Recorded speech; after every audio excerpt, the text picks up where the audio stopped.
Alright, good morning, magandang hapon sa atin lahat mga kagrasa. Alright, kung saan man kayo ngayon, welcome sa aking panibagong vlog for today.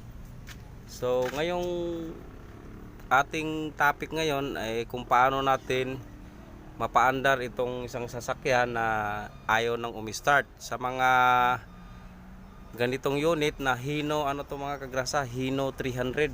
O, kahit anong unit pa man yan, mapa Isuzu, Canter, pwede nyong gawin to, basta hindi siya electronic dahil magkakaiba kasi yung manual kaysa electronics mga kagrasa. So dito muna tayo sa manual. Itong video na ito para sa lahat sa mga gustong matuto. Kumbaga nasa daan ka kung ano yung magagawa mo, dahil sa may video akong magiging guide sa inyo kung ano ang dapat gawin. So ito mga kagrasa, hindi kasi ito umaandar, hinihila na lang to. So ang gagawin natin, ang gagawin ko, ipapakita ko sa inyo kung ano yung mga dapat gawin kung sakaling sa inyo mangyari, meron kayong idea. Alright, so ngayon check natin kung paano, kung aandar pa ba to, kung hindi na. Dito natin, check natin. So ayun, umaandar siya. O ayun, namamatay. Kaya hinila na lang to mga kagrasa dahil umaandar siya tapos namamatay. So ngayon, ang problema nito, madali lang naman to. Ituturo ko sa inyo kung anong mga dapat yung gawin. Alright, una tataas muna natin to para makita nyo kung ano yung mga dapat gawin. So ayun mga kagrasa, nandito na tayo sa portion ng makina. So ganito gagawin natin. Kapag ganito na hindi umaandar, siyempre una i-check nyo dyan kung merong diesel. Ngayon, bukod doon mga kagrasa, sa lahat ng mga mechanical, meron yan shut off lever. Ito yan. Ito yung tinuro ko. Ayan, ito. Doon sa Isuzu, naka-cable yan, naka-cable na mayroong motor. So may mga pagkakataon kasi na nagre-redundo lang siya, hindi siya umaandar. So ito yung unang i-check nyo kung ito ba'y gumagana. Pag inon ng susi, dapat magre-release yan kasi nakapatay yan mga kagrasa. So ito na yung ano niyan, kasi ito vacuum type yan. Ito yung mechanism niya, ito yung mechanism niya para pag nag-cut off pag nag-on ng susi, magkakaroon ng kuryente, magbubukas yung vacuum niya. Kaya magre-release yung ano natin, yung shut off lever. So ngayon check natin kung gumagana yan.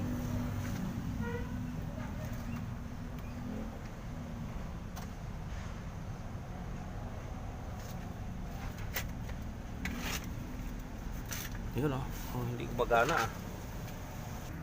So ayun mga kagrasa, mukhang ito may problema dahil dapat pag inon ang susi mga kagrasa, magre-release siya dapat ganyan Tapos ngayon nakapatay siya ganyan. Ayan maggalaw dapat yan. So double check natin kung bakit ayaw mag-release.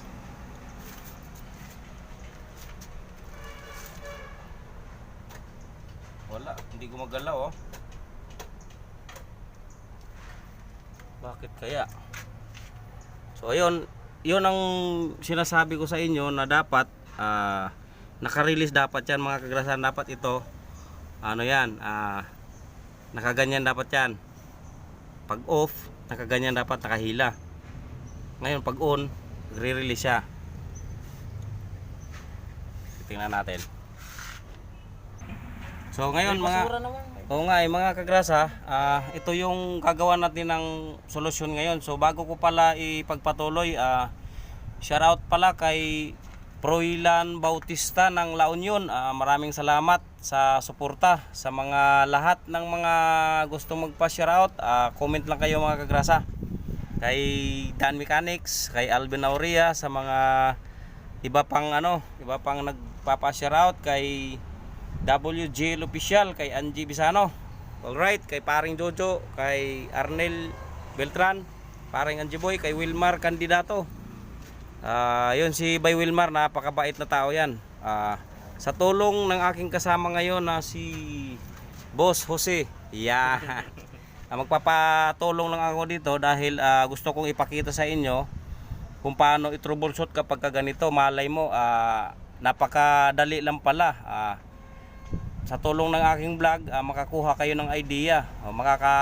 Makakaligtas sa rigger. So, yung sinasabi ko sa inyo, pagka halimbawa lalo na umaandar naman, may diesel tapos namamatay. So, ang unang-unang gawin nyo, dapat itong shut off vacuum nya, ito, kasi sa mga Isuzu kasi, may mga cable yan. So, kailangan pag inon ang susi mga kagrasa, dapat nakahila yan, ganyan. Ayan, kung napapansin nyo, tinutulak ko. Yan, ito, dapat nakahila yan. Ngayon, pag inon ang susi kapag hindi gumalaw yan, ibig sabihin there's something wrong. Mayroong problema yon. Yon ang susolusyonan natin ngayon. So, kung babaybayin mo yung linya, ito, makikita mo yung hose na yan, ito. Ayan. Tapos ito yan. Ito yung vacuum na yan. Ito yung vacuum switch, ang tawag niyan, vacuum switch. So ngayon, ipapaon na natin para malaman natin kung yun ba'y gumagana. So ayun mga kagrasa, tingnan nyo lang tong rod na ito. Alright. Sige, i-on mo, on mo. Oh. Oh. Yan, on. Off. Off mo, off. So ayun, mga kagrasa, mukhang may problema talaga to. So ito, susubukan kong pursahin kung unatin yan kung mapapaandar natin. Ngayon kapag napaandar mga kagrasa, ibig sabihin napaka-simple lang yung problema nito. Sige, subukan mo nga i-start. Hilahin ko. Yun, mga kagrasa, umandar. So ayun, kung napapansin nyo, umaandar yung makina natin dahil tinulak ko yung vacuum. So pag binitawan ko, ayun, nakikita nyo mga kagrasa, napakasimple lang yung dahilan kung bakit ayaw umandar. So malamang ito yung problema niyan, ito ang may problema niyan dahil hindi na siya nag-o-open kapag i-on. So ayun, kung pag inon wala. So para ma-check natin kung paano mag-check nito, ganito ang gagawin nyo mga kagrasa. So itong hose na ito, kasi naka-vacuum yan, itong hose na ito, bunutin nyo yan. Uhugutin nyo to, titingnan nyo rito kung gagalaw. Tingnan mo mga kagrasa, silipin nyo lang. Bubunutin ko rito. So ayun mga kagrasa, dali, huling-huli. So ayun, nakabunot siya.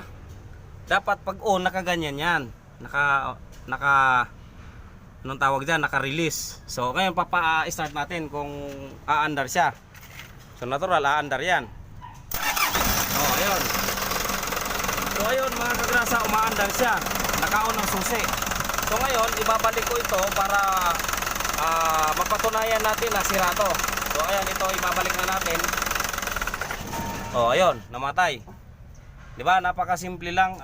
Sana meron kayong nakuhang idea.